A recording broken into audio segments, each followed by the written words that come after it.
share my mind and you don't die. This is the season 1, the episode 614 in the series How to Manifest Immortality. And the name of today's teaching is Reason and the Forms of Error. The introduction of reason into the ego's thought system is the beginning of its undoing. For reason and the ego are contradictory, nor is it possible for them to coexist in your awareness. For reason's goal is to make plain, and therefore obvious. You can see reason. This is not a play on words, for here is the beginning of a vision that has meaning. Vision is sense, quite literally. If it is not the body's sight, it must be understood, for it is plain. And what is obvious is not ambiguous, it can be understood. And here to reason and the ego separate to go their separate ways. The ego's whole continuance depends on its belief you cannot learn this cause. Say this belief, and reason will be unable to see your errors and make way for their correction. For reason sees through errors, telling you what you thought was real is not. Reason can see the difference between sin and mistakes because it wants correction. Therefore, it tells you that what you thought was uncorrectable can be corrected, and thus it must have been an error. The ego's opposition to correction leads to its fixed belief in sin and disregard of errors. It looks on nothing that can be corrected. Thus does the ego dumb, and reason saith.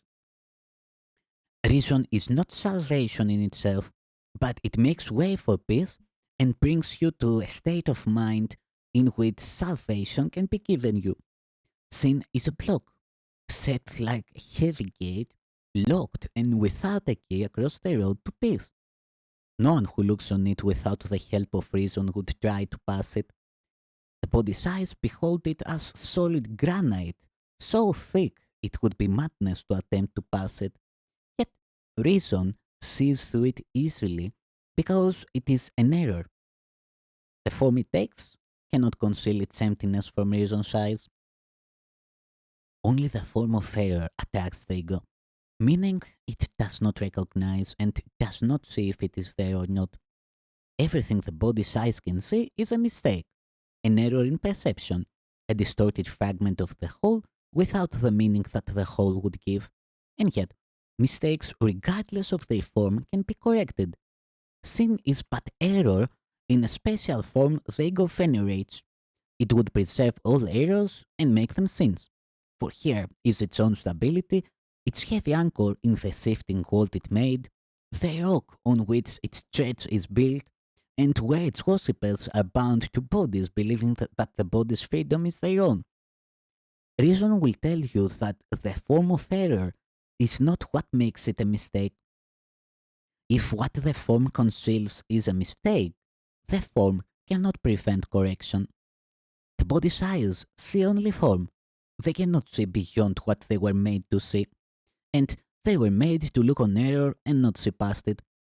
Theirs is indeed a strange perception, for they can see only illusions, unable to look beyond the granite block of sin and stopping at the outside form of nothing.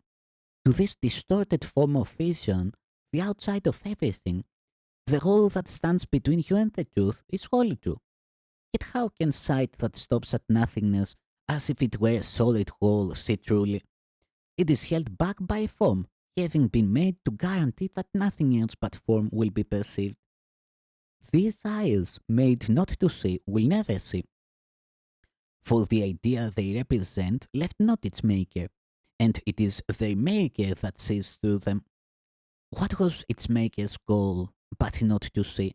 For this, the body's eyes are perfect means, but not for seeing. See how the body's eyes rest on externals and cannot go beyond. Watch how they stop at nothingness, unable to go beyond the form to meaning. Nothing so blinding as perception of form, for sight of form means understanding has been obscured. Only mistakes have different forms and so they can deceive. You can change form because it is not true. It could not be reality because it can be changed.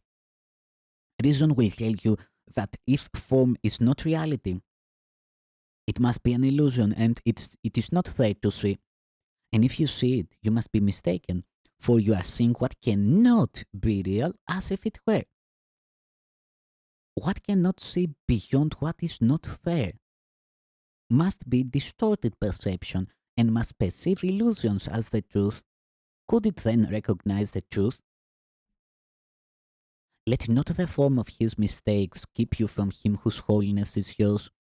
Let not the vision of his holiness, the sight of which would show you your forgiveness, be kept from you by what the body's eyes can see.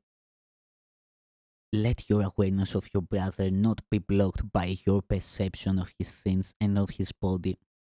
What is there in him that you would attack except what you associate with his body, which you believe can sin? Beyond his errors is his holiness and your salvation. You gave him not his holiness, but tried to see your sins in him to save yourself. And yet, his holiness is your forgiveness. Can you be saved by making sinful the one whose holiness is your salvation? A holy relationship, however newly born, must value holiness above all else. Unholy values will produce confusion and inawareness. In an unholy relationship, each one is valued because he seems to justify the other's sins. Each sees within the other what impels him to sin against his will, and thus he lays his sin upon the others, his sins upon the other, and is attracted to him to perpetuate his sins.